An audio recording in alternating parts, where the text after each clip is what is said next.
बाबा जी की प्यारी साथ संगत जी, सभी को प्यार भरी राधा स्वामी जी। संगत जी, आपका हमारे यूट्यूब चैनल में स्वागत है। साथ संगत जी, आज हम आपको जो साखी सुनाने वाले हैं, उससे आपको अपने गुरु से जुड़ने का एक और सुंदर मौका मिलेगा। ये साखी गुरु जी और उनके एक सेवादार की है। साथ संगत जी, ये साखी पंजाब के एक छोटे से गांव भुल्लनपुर की है। वहां एक युवक रहता था, नाम था अर्जुन। अर्जुन जन्म से अंधा था, लेकिन उसकी अंधता उसके लिए सिर्फ शारीरिक नहीं थी, उसके मन के अंदर भी एक अजीब सा अंधेरा था। उसके माता पिता खेतों में मेहनत करते थे और अपने बेटे की हर जरूरत पूरी करने की कोशिश करते थे, लेकिन कुछ चीजें ऐसी होती हैं जो इंसान नहीं दे सकता, जिसकी जरूरत सिर्फ ऊपर वाला ही पूरी कर सकता है। अर्जुन बचपन से ही लोगों की बातें सुनता रहता। बेचारा अंधा है, इसका कोई भविष्य नहीं, अंधे को कौन नौकरी देगा, शायद पिछले जन्म के कर्म होंगे। ये बातें धीरे धीरे उसकी आत्मा में उतर गईं। वह बड़े होते होते खुद भी खुद को बोझ समझने लगा। उसकी माँ रोज कहती, बेटा मन छोटा मत कर, गुरु का समय आएगा तो सब ठीक हो जाएगा। लेकिन बेटे के लिए यह सिर्फ दिलासा था। वह सोचता, गुरु, भगवान, किसने देखा है? अगर वो होते तो मुझे ऐसा क्यों बनाया? उसके मन में आस्था और सवालों के बीच एक लंबी लड़ाई चलती रहती। और एक दिन वह अपने पिता से लड़ पड़ा। आप लोग सपने क्यों दिखाते हैं? मैं अंधा हूं, मेरी जिंदगी अंधेरी है और रहेगी। उसकी मां रोने लगी, लेकिन अर्जुन के अंदर की जलन रुकने का नाम नहीं ले रही थी। समय बीतता गया, दर्द बढ़ता गया, अंधेरा गहरा होता गया। एक दिन गांव में खबर फैली कि डेरा ब्यास की संगत शहर में आ रही है।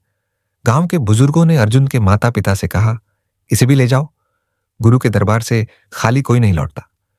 अर्जुन ने ताना मारते हुए कहा, हाँ मैं जाऊंगा और बाबा जी कहते मिलेंगे, बेटा तेरा सब ठीक हो जाएगा, फिर मैं वापस आकर वहीं अंधा अंधा घूमूंगा।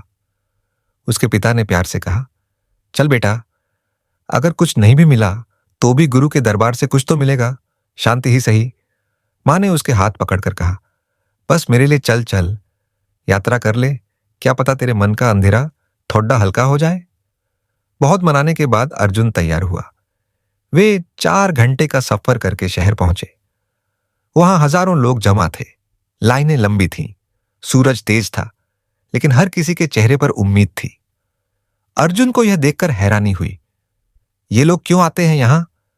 क्या सच में कोई खास बात है इस जगह में? उसी समय एक बुजुर्ग ने उसे सुन लिया और बोला, पुत्र, जो आंखें देखती है वह तो एक मायाजाल है, जो आंखें नहीं देख पाती उसे गुरु दिखाते हैं। अर्जुन चुप हो गया। दिल में पहली बार एक छोटी सी पुकार उठी, क्या सच में ऐसा हो सकता है? संगत पंडाल में बैठी थी। अर्जुन को आगे की कतार में बैठाया गया ताकि वह सुन सके। डेरा प्रमुख मंच पर आए। उनकी आवाज पहली बार सुनकर अर्जुन के भीतर कुछ हिला।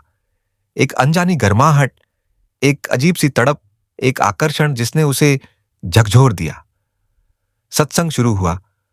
साध संगत जी, हम जिंदगी भर बाहर की रोशनी खोजते हैं, पर असली ज्योति अंदर है। गुरु किसी की कमी पूरी नहीं करता, वह उसके भीतर की ज्योति जगा देता है। अर्जुन के मन में सब कुछ जैसे शांत होने लगा। उसकी आंखें भले बंद थीं, लेकिन पहली बार उसने कुछ देखा, एक हल्की सी चमक, एक उम्मीद। सत्संग खत्म हुआ और भीड़ बाहर निकलने लगी। अर्जुन ने मां से कहा, मां, मुझे उनसे मिलना है, मुझे नहीं पता क्यों, लेकिन मिलना है। माता पिता एक दूसरे को देखते रह गए। भीड़ इतनी थी कि किसी का मिलना लगभग असंभव था, लेकिन अर्जुन की आवाज में एक ऐसा दर्द था जिसे अनसुना नहीं किया जा सकता था। वे लोग उस जगह जा पहुंचे जहां से बाबा जी पंडाल से निकलने वाले थे। भीड़ की धक्का मुक्की में अर्जुन का हाथ अपने पिता से छूट गया। वह अकेला अंधा हजारों की भीड़ में खो गया। डर से उसका पूरा शरीर कांपने लगा। मां, पिताजी, मुझे कोई हाथ पकड़ ले। लोग धक्के देते हुए आगे बढ़ते जा रहे थे। अर्जुन गिर पड़ा। उसके पैर किसी ने रौंद दिए, किसी ने धक्का देकर उसे किनारे कर दिया। अर्जुन चीख पड़ा, कोई है जो मुझे देख ले, कोई है जो मुझे उठा ले। लेकिन भीड़ में उसकी आवाज खो गई और वह रोने लगा। पहली बार अपनी जिंदगी में वह टूट गया। हे प्रभु, हे गुरु, अगर आप हो, अगर सच में हो तो मेरी मदद करो। और उसी क्षण अचानक भीड़ में एक अजीब सी शांति छा गई। कुछ लोग रुक गए, कुछ लोग रास्ता छोड़ने लगे। किसी ने कहा, हट जाओ, बाबा जी आ रहे हैं। अर्जुन समझ नहीं पाया क्या हो रहा है, लेकिन जिस जगह वह गिरा था वहां अचानक भीड़ का रास्ता अलग हो गया, मानो कोई अदृश्य शक्ति उसके चारों तरफ फैल गई हो। कदमों की धीमी आवाज आई। किसी ने उसे उठने में मदद नहीं की, लेकिन उसके पास कोई खड़ा हुआ। अर्जुन ने कांपते हुए पूछा, कौन है? कृपया मुझे उठाओ, मैं अंधा हूं। और उस व्यक्ति ने बहुत शांत स्वर में कहा, बेटा उठ जा, हम तुम्हें देख रहे हैं। ये वही आवाज थी जो उसने सत्संग में सुनी थी। अर्जुन का पूरा शरीर सन्न हो गया। उसने महसूस किया किसी के हाथ ने उसके कंधे को हल्का सा स्पर्श किया। वह छूना ऐसा था जैसे किसी ने उसके भीतर की सारी पीड़ा को खींच लिया हो। उस स्पर्श के बाद अर्जुन को लगा कि उसके अंदर रोशनी का दीपक जल उठा है। उसने हिचकते हुए कहा, बाबा जी, क्या ये सच में आप हैं? उत्तर आया, जो पुकारता है उसके पास हम कैसे ना पहुंचे? अर्जुन फूट फूट कर रोने लगा। मैं अंधा हूं, मैं आपको कभी देख नहीं पाऊंगा। बाबा जी मुस्कुराए। कौन कहता है बेटा, देखने वाली आंखें आंखों में नहीं होती, दिल में होती है। अर्जुन ने कांपते हुए कहा, मैं आपकी एक झलक, एक दर्शन, बस एक बार देखना चाहता हूं। बाबा जी चुप हो गए। उनके हाथ का स्पर्श अर्जुन के सिर पर गया, हमेशा की तरह कोमल, लेकिन इस बार उसमें कुछ और था। एक अनकहा वरदान, एक अदृश्य शक्ति, एक चमत्कार का बीज। उन्होंने धीमे स्वर में कहा, बेटा आंखें बंद कर ले। अर्जुन ने आंखें बंद कर ली। अब एक गहरी सांस ले। अर्जुन ने वैसा ही किया। अब बस अपने मन को शांत कर और अपने भीतर की ज्योति को महसूस कर। और अचानक अर्जुन को लगा कि उसके माथे पर एक तेज गर्मी फैल रही है। फिर वह गर्मी आंखों तक पहुंची। वह चीख पड़ा, बाबा जी, मेरी आंखों में जलन हो रही है।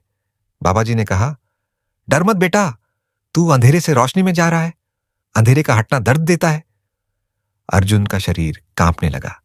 उसकी आंखों में हल्की सी रोशनी चमकी, बहुत हल्की, जैसे किसी ने अंधेरी कमरे में माचिस की तीली जलाई हो।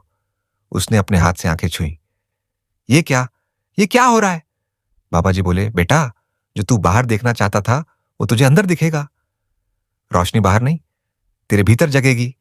अर्जुन रोता रहा। बाबा जी ने उसका हाथ पकड़ा और माता पिता को सौंप दिया। इसे घर ले जाओ, ये बच्चा अब अंधा नहीं रहेगा, अगर इसका विश्वास अंधा नहीं रहा।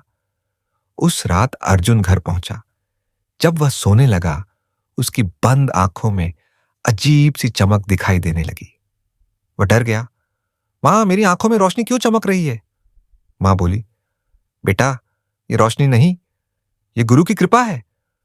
उस रात अर्जुन को कई सपने आए, लेकिन वे सामान्य सपने नहीं थे। उसमें उसने अंधेरे में एक दीपक जलते देखा, फिर दूसरा, फिर तीसरा, फिर चौथा। पूरा अंधेरा धीरे धीरे खत्म होने लगा। उसकी आंखें रोशनी को महसूस करने लगीं, लेकिन अभी देख नहीं पा रही थी। यह एक अंदर से बाहर की यात्रा थी। दिन बीतते गए। अर्जुन अब हर दिन सत्संग सुनने जाता। धीरे धीरे उसकी आंखें रोशनी पहचानने लगी। पहले सफेद रंग, फिर हल्की आकृतियां, फिर धुंधली परछाइयां। लोग कहने लगे, ये तो चमत्कार है, गुरु ने इसे नई जिंदगी दे दी। लेकिन अर्जुन कहता, नहीं, मेरे गुरु ने मुझे आंखें नहीं दी, उन्होंने मुझे आशा दी। एक दिन अर्जुन घर के बाहर बैठा था। सूरज ढल रहा था, हल्की हवा चल रही थी।